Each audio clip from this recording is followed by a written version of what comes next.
200 executives were watching when my boss's son threw champagne in my face. Then he pointed at me and told his father, "The CEO, fire her, or you'll regret it." And the worst part? His father actually did. The next morning, I was escorted out of the building I had spent 7 years helping build. But a few hours later, the CEO called me back. His voice sounded very different this time. He said only 4 words. "Claire, we need you. My name is Claire Bennett. I'm 34 years old. Until the night of Apex Global's spring gala, I honestly believed hard work protected you. Not completely, not forever, but enough. The ballroom at the Chicago Hilton was full of polished conversations, expensive perfume, and the kind of people who smiled while calculating what everyone else in the room was worth. Investors, board members, senior leadership, and international partners filled the space beneath the chandeliers. At the center of all of it was the deal I had spent 6 months building, a $185 million logistics partnership with Altair Logistics. If it closed, Apex would finally break into the Middle Eastern shipping market in a serious way, and the division I had spent 7 years building would become the backbone of that expansion. I was standing near the investor tables, reviewing the final schedule with Altair's delegation, when the mood in the room changed, not gradually. All at once, the ballroom doors opened hard enough to turn heads. Logan Pierce walked in, 21 years old, son of Apex's CEO, dressed for the occasion, but not composed for it. His tie hung loose, and the look on his face told me 2 things immediately: he had been drinking, and he had come looking for someone. Me. He crossed the ballroom in a straight line, ignoring the people who stepped aside for him. By the time he reached me, nearby conversations had already begun to die. "Claire Bennett," he said loudly, as if my name itself were an accusation. I kept my voice level. "Good evening, Logan." He gave a short laugh, sharp and ugly enough that more people turned. "She's useless," he said. Not quietly, not to me, to the room. Before I could answer, he took a champagne glass from a passing server and threw it straight into my face. The cold hit first, then the silence. Champagne ran down my hair, my dress, my collarbone. Somewhere to my left, I heard someone gasp. No one moved. Logan pointed past me toward the stage, where his father stood frozen beside 2 board members. "Fire her," he said. His voice carried farther this time. "Or I swear you'll regret it." Every eye in the ballroom shifted to Daniel Pierce, CEO of Apex Global, Logan's father, a man who had absolutely seen what had just happened. And still, he didn't move. My face burned, not from pain, from humiliation. For one reckless second, I wanted to throw the empty glass back at him. I wanted to say something loud enough to crack the whole room open. Instead, I wiped champagne from my cheek with the back of my hand, steadied my breathing, and said the only thing that wouldn't make me look as ugly as the scene he had created. "Excuse me." Then I walked out of the ballroom. Behind me, a room full of investors, board members, and senior executives stood in stunned silence. Most of them probably thought they had just watched the end of my career. They were wrong. What happened in that ballroom set something else in motion, something Logan Pierce never saw coming. The next morning, my phone rang at 7:12 a.m. Apex never called that early unless something had already gone bad. The message from HR was brief and formal. "Claire, Mr. Pierce would like to see you in his office this morning." No explanation, no attempt to soften it. I arrived at headquarters a little after 8. The lobby felt wrong the second I stepped inside. People who normally greeted me with coffee jokes and quick morning updates suddenly found very important reasons to study their phones or adjust papers they didn't need to adjust. By the time I reached the executive floor, I understood why. Everyone knew about the gala. Daniel Pierce was standing behind his desk when I walked into his office. He looked older than he had the night before. Not angry, not defensive, just tired in the way people look when they've spent the night trying to convince themselves they're still in control. For a few seconds, he said nothing. He just stared down at the folder on his desk as though the right words might be waiting for him there. Then he cleared his throat. "Claire, I'm afraid we need to make a change." He still didn't look at me. When he finally did, but the phrase he used was exactly what I expected. Leadership alignment. The kind of corporate language people reach for when they mean damage control. Investors had already started calling that morning. The board had seen the video. Legal and HR were almost certainly telling him the same thing: separate the parties, contain the fallout, stop the story from growing before the market, and everyone else started asking harder questions.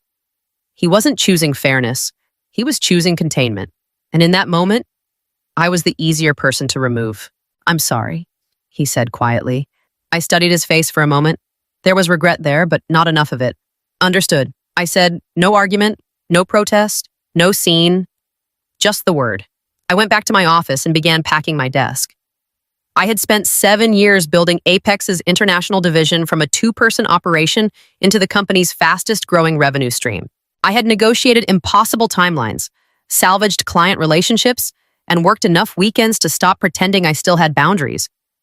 And now I was clearing out my office before lunch because a 21-year-old had thrown a drink at me in front of the wrong audience. The whispers started almost immediately.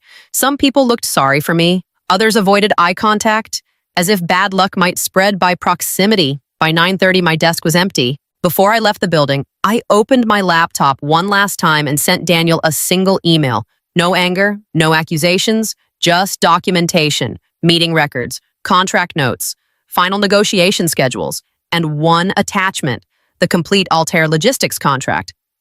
Then I closed my laptop and walked out of the building.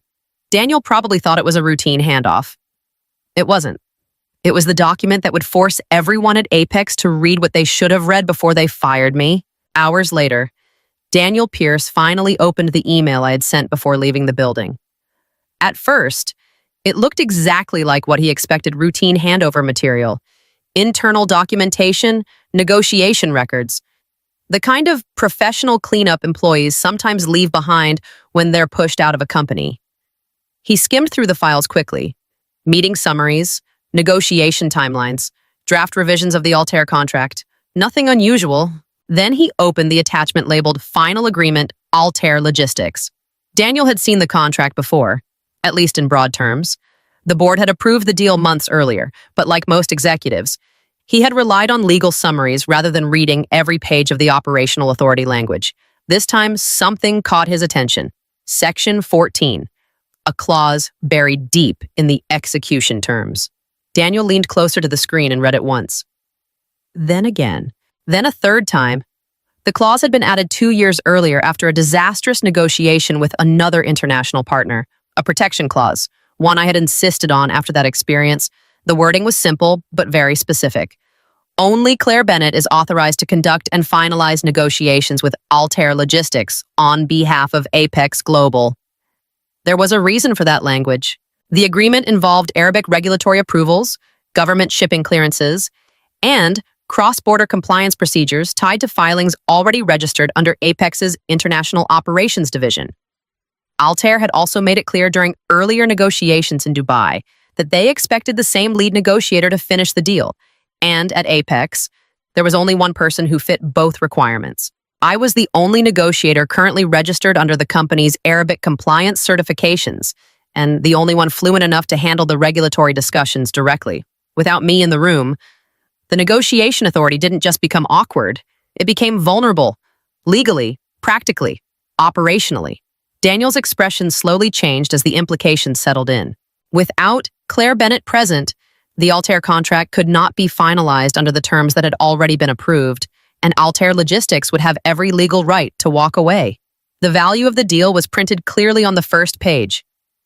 $185 million. Daniel leaned back in his chair. Then something else appeared on his screen. A new message from the board chairman. There was an attachment, a short video clip. Daniel clicked it. The Gala ballroom filled the screen. Logan's voice echoed through the speakers. "She's useless."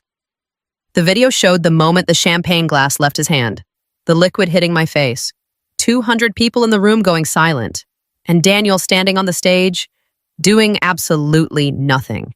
When the video ended, the chairman's message appeared beneath it. "We need to discuss both the contract and the video, immediately." Daniel stared at the screen for a long time. Because the final meeting with Altair's CEO was scheduled for tomorrow morning, and Claire Bennett no longer worked for Apex Global. Daniel Pierce called me 3 times that afternoon. I watched his name flash across my phone each time and let it ring until the screen went dark. After the 4th attempt, the calls stopped. Inside Apex headquarters, things were far less quiet.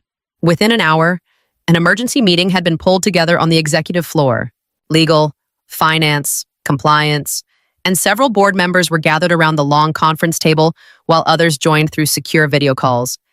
The Altair contract was projected across the main screen. The legal director spoke first. "We have a problem." He stepped closer to the screen and tapped the document. Section 14. This clause requires Claire Bennett's presence to finalize the agreement. Logan leaned back in his chair. "Then replace her." The legal director didn't react. "We legally can't." Logan's confidence faltered for the first time. "That's ridiculous." The compliance officer answered this time. "The regulatory approvals tied to this agreement require a certified negotiator registered under Apex's Arabic compliance authorization. Claire Bennett is currently the only person listed under those filings." The room went quiet. Logan looked from one executive to another, waiting for someone to contradict it. No one did. He scoffed, then stalled them. But the problem was already larger than a scheduling delay. Altair Logistics had flown their delegation into Chicago that morning.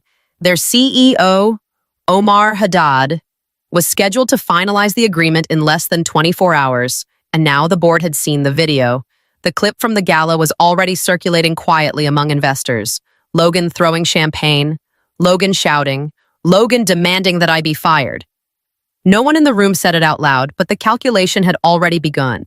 Altair Logistics wasn't just another contract. It represented the largest international expansion Apex had attempted in more than a decade.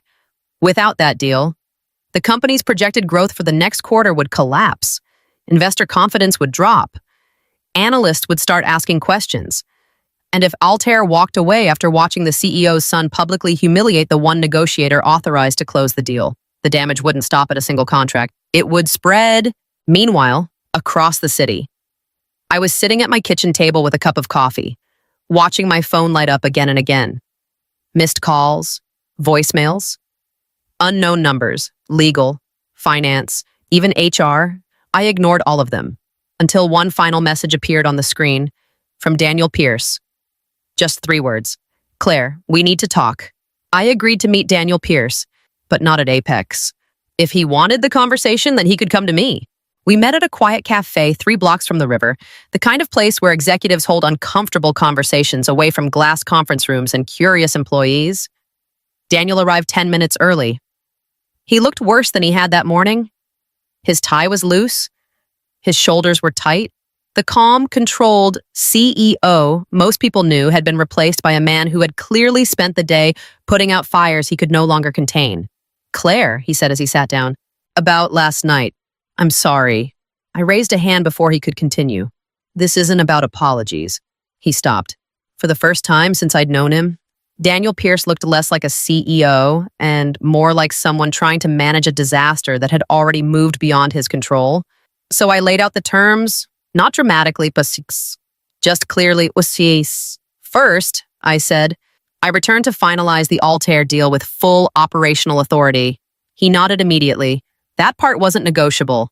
Second, I continued, Logan Pierce has zero involvement in negotiations, strategy, or communications related to the international division. Daniel hesitated, only briefly, but the hesitation was there. Finally, he nodded again. Agreed. Third, I said, there will be a formal review of executive authority inside Apex. What happened last night can't happen again, not to me, and not to anyone else. This time, the silence lasted longer. Daniel leaned back in his chair and rubbed his forehead. The Altair meeting was scheduled for the next morning. The clock was not on his side. Finally, he exhaled. You'll have it in writing. That afternoon, I walked back into Apex headquarters, through the front entrance. Not the side employee entrance, the main lobby. The same lobby I had walked out of less than a day earlier after clearing my desk. The moment I stepped inside, conversation slowed, then stopped. People stared. Everyone in the building had heard what happened at the gala. Everyone had heard I was gone. But now I was back, and I wasn't carrying a box. Across the lobby, Logan Pierce stood near the elevators talking to 2 managers. He saw me immediately. The smile on his face faded. For the first time since this began, something new appeared in his expression. Not anger, not arrogance, recognition. Logan Pierce had just realized that the situation he thought he had ended the night before wasn't finished yet. The next morning, Apex headquarters felt like a pressure chamber. Everyone in the building knew what was at stake. At exactly 9 a.m., The Altair delegation arrived. 5 executives in dark suits stepped through the lobby doors, led by their CEO, Omar Haddad, a man with a reputation for walking away from negotiations the moment he sensed instability on the other side of the table. Daniel Pierce personally escorted them upstairs to the executive boardroom. Legal had already made one thing clear that morning: only the approved negotiation team would be allowed inside the room. As the boardroom doors opened, Logan Pierce appeared at the end of the hallway. He moved quickly toward them. "I'll handle this meeting," he said. Daniel didn't even look at him. "Not today." Logan stopped a few steps from the door. "This is my company, too." Daniel finally turned to face him. For a moment, the hallway was completely still. Then Daniel said quietly, "Not today." The boardroom door closed between them. Inside, the atmosphere was tense but controlled. I stood as Omar Haddad entered the room, then I greeted him in Arabic. "Welcome to Chicago. Mr. Haddad, I hope your flight was comfortable." The shift was immediate. Omar's expression softened, the first relaxed moment anyone in the room had seen since his arrival. "You remembered," he said. Of course, the meeting began. Contracts were reviewed, shipping routes confirmed, regulatory documentation examined page by page. 6 months of negotiations moved forward exactly as planned. Until halfway through the meeting, Omar leaned back slightly and looked around the room. Then he asked one quiet question. "Before we continue, but I'd like to understand something." The room went still. He looked directly at me. "Is your leadership stable?" For a moment, no one answered.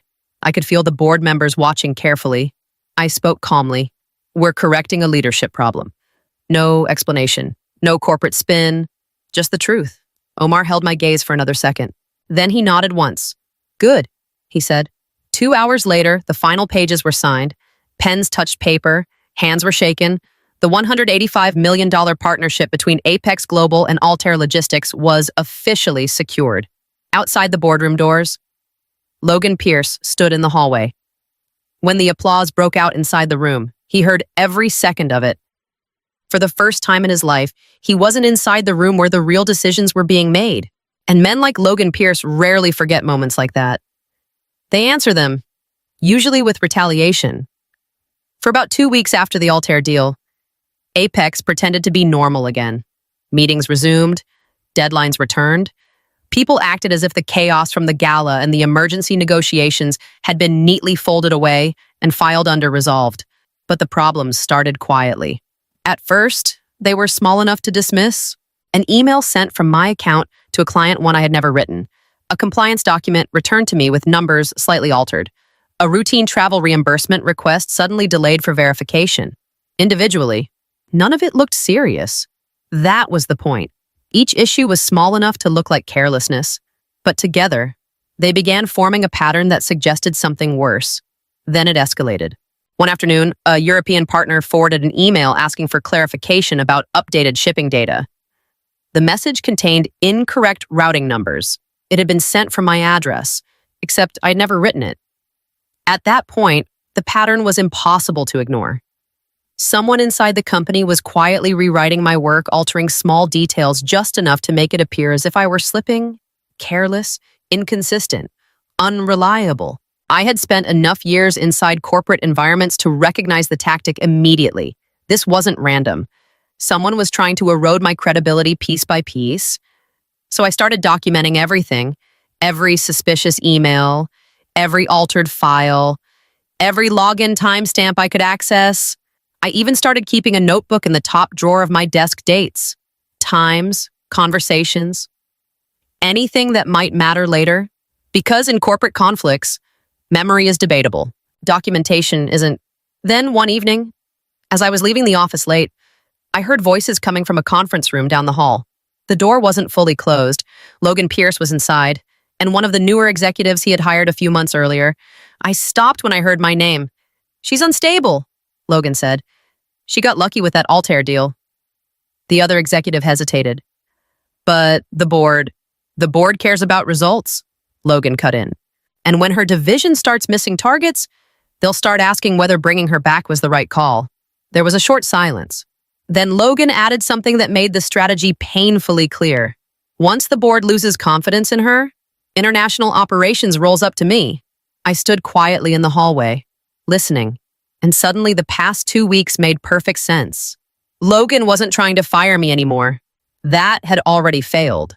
Now he was doing something far more dangerous. He was trying to make the company believe that bringing me back had been the real mistake. About a week later, Daniel Pierce quietly ordered an internal audit. There was no announcement, no company-wide email, just a small team from compliance and IT working late behind closed conference room doors. Officially, the review was about data irregularities.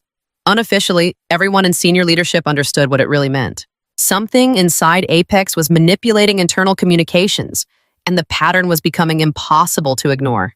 The IT team started with the simplest question. If I hadn't sent those emails, then who had they began tracing activity across the company network? Email edits, document revisions, unusual login attempts. At first, the incidents looked scattered small technical anomalies that could have been dismissed as normal system noise. But once the timestamps were mapped together, a pattern began to emerge. Most of the suspicious activity happened late at night, from shared workstations on the executive floor, and many of the edits were made through a single administrative login account. The credentials belonged to Logan Pierce's executive assistant, the same assistant who had access privileges across multiple departments, which meant something important. Whoever was behind the sabotage had the ability to move quietly through the company's system, sending messages, editing documents, and leaving just enough confusion behind to damage someone's credibility. The audit team documented everything: login histories, server access logs, email routing paths. By the time the report reached Daniel Pierce's desk, the pattern was no longer theoretical. He read the findings alone in his office late that night. And by the time morning came, it was clear the situation could no longer be handled quietly. The auditors requested a formal board session, not a routine update, a closed-door investigation. 12 directors, legal counsel present, evidence presented under review. My name appeared on the attendance list. Technically, I wasn't required to be there. The meeting was about internal systems misuse, not about me, but when the invitation arrived, I accepted. Because if someone inside Apex was trying to destroy my credibility, I wanted to be in the room when the truth finally came out. The boardroom was already quiet when I walked in. 12 directors sat around the long glass table. Legal counsel occupied one end, compliance officers the other. Daniel Pierce stood near the windows overlooking the city, his posture stiff enough to tell anyone watching that this meeting was not routine. Logan Pierce arrived last. He walked in with the same careless confidence I had seen 100 times before, as if whatever this meeting was about, it certainly couldn't be serious. He didn't even look at me. The audit director began without introduction. Evidence appeared on the screen. Email records, internal communications sent under my name, documents that had been altered before being forwarded to clients. The explanation was simple. Someone inside Apex had been quietly manipulating my work. Logan leaned back in his chair. "This is ridiculous," he said. "You're taking routine system errors and turning them into sabotage because Claire can't handle the pressure of the job?" The audit director didn't argue. He simply advanced the presentation. The next slide showed system access records, multiple late-night logins, shared workstations on the executive floor, repeated access to internal email routing tools. The timestamps lined up almost perfectly with the altered messages sent to clients. Then the final slide appeared. Security footage? The director said. The screen switched from system logs to video from a hallway camera outside one of the executive workstations. The timestamp matched one of the suspicious email incidents. The footage showed Logan sitting at the terminal. His assistant stood beside him. Logan typed quickly for several seconds, then leaned back in the chair. The microphone in the hallway picked up just enough of what he said next. "Send it. Let's see how long people keep trusting her after this." The video ended. No one in the room moved. Logan's posture had changed. For the first time since the meeting began, he looked less confident than irritated. Daniel Pierce finally spoke. "I gave you every opportunity to prove yourself," he said quietly. Logan didn't answer. The board chairman leaned forward. "Legal," he said. "Is there any reason the board should delay action?" The company's general counsel shook his head. "No." Another silence followed. Then the chairman called for a vote. No one defended Logan. His operational authority was immediately suspended. His access to company systems was revoked. 2 weeks later, he resigned from Apex Global entirely. There was no press release, no public explanation, just a quiet departure. But inside the company, everyone knew exactly what had happened. 1 year later, the Apex Spring Gala returned to the Chicago Hilton. The same ballroom, the same chandeliers reflecting light across polished marble floors, and the same quiet conversations between investors, board members, and senior executives holding glasses of champagne. But the atmosphere felt different. Apex Global was no longer a company trying to prove its international expansion would work. The Altair partnership had exceeded every projection. New shipping routes had opened across the Middle East. Revenue from the international division had doubled, and Apex had officially entered 3 new global markets. I stepped into the ballroom a little after 8, not as the director who once ran the division quietly in the background, but as vice president of global partnerships. The title still felt unfamiliar sometimes. Across the room, I recognized several faces: board members, investors, and the Altair delegation, who had returned to renew their contract for another 5-year term. As the music played softly, someone approached me from the strategy team, a younger analyst, nervous, eager, the way people are when they're speaking to someone they've only ever seen across conference tables. "Ms. Bennett," he said, "can I ask you something?" "Of course." He hesitated for a moment, then asked the question almost everyone inside Apex had wondered about. "How did you stay calm that night?" "What night?" I asked. He nodded toward the center of the ballroom. "The gala last year, when Logan threw the drink at you." For a moment, I looked across the room, to the exact spot where I had been standing 12 months earlier. The memory was still sharp. The champagne running down my face, the room falling silent, hundreds of investors and executives watching. I smiled slightly. "Because humiliation feels powerful in the moment," I said, "but it isn't." The analyst waited, expecting more. So I told him the part people usually learn later. "What actually matters," I said, "is who controls the structure after the noise dies down." Across the ballroom, the music grew louder and conversations resumed. And for the first time, but that night at the gala no longer felt like humiliation. It felt like the moment everything began to change.